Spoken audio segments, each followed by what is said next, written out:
Hello guys, how are you today? Before we start our lesson, I want you to subscribe to my channel and hit the notification bell for more videos. And if you have any comments, please write them down. Thank you. Today we're going to start our lesson. We're going to talk about food chain, okay? Food chain is an illustration that shows how energy is passed from one living or thing to another. Like it starts here with normally with the producer, and we call it these producers are normally green plants. For example, in this picture it is the grass, okay? So it starts with the producer and ends with the tertiary consumer. So here these are the producers, so green plants are the producers, and then we have first consumer and then second consumer and tertiary consumer. Let's look at the next. Food chain is a chart showing the flow of energy from one organism to the next, beginning with a producer. As we said, that producers are normally they are plants, okay? They are plants, and they obtain their energy from sunlight. So the next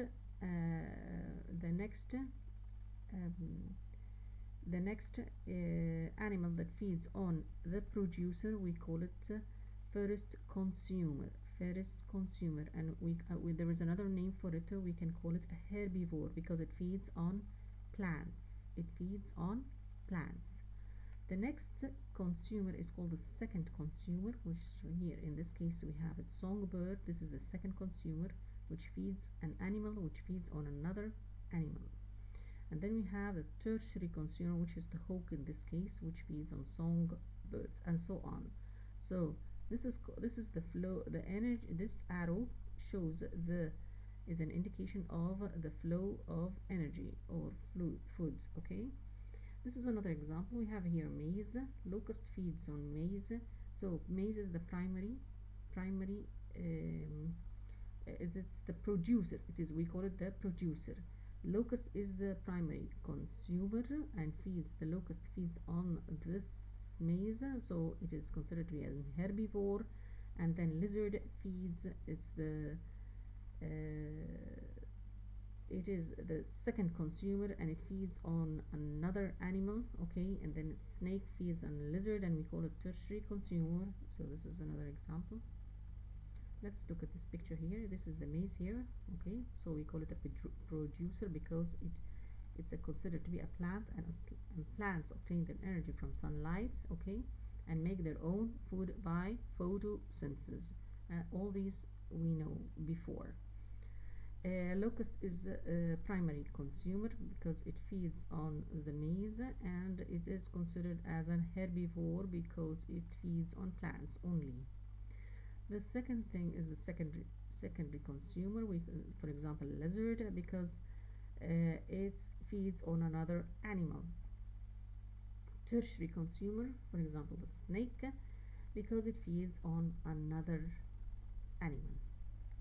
So this is the food chain, and the arrow shows the flow of energy. The arrows here show the flow of energy in the food chain. Let's look at these definitions. They are very important definitions in this lesson.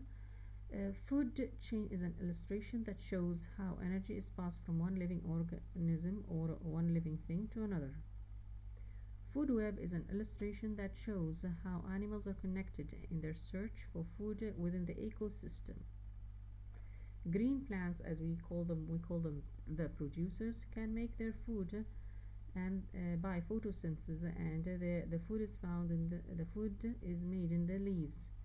So it's a living thing that can make food with energy from sunlight, and we call them producers. Animals get their energy by eating another animal, and a living thing that needs to eat to obtain energy, we call it a carnivore. So an animal that feeds on another animal, we call it a carnivore. So this means it feeds on flesh of another animal. Mushrooms cannot make their own food, and they do not eat food. Instead, they get their energy by breaking down and absorbing dead organic matter. So they feed on dead organic matter. These types of living things are called decomposers. So decomposers feed on dead organic matter.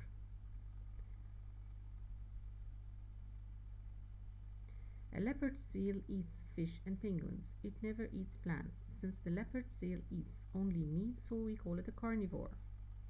A deer eats grass and plants found in its habitat.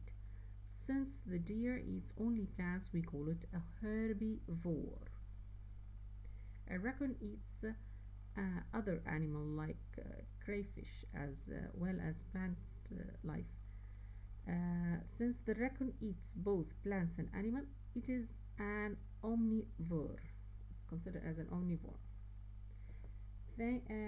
Thank you for listening, and if you have any questions, please write them down. I can say only one thing finally. This question is very important. It comes always in exams. Let me tell you some of the questions. They normally bring you an flow charts, okay, and telling you to name one of the one producer in the food web, and you can of course you have to choose. For example, for producers, it has to be a plant, okay. Name one primary consumer in the food web. So it is this animal that feeds on the plant. This is what you're going to choose. Use the information in the food web to explain why panda described as an omnivore. So you have to say omnivore, they feed on plants and animal. What do the arrow in the food web show? It shows the flow of energy. So these are quickly our examples, and I hope that you understood today's lesson, and I hope that you understood it very well. Thank you for listening, and please subscribe, and if you have any questions, please write them. If you have any questions, please write them down in the comments, and have a good time today. Thank you.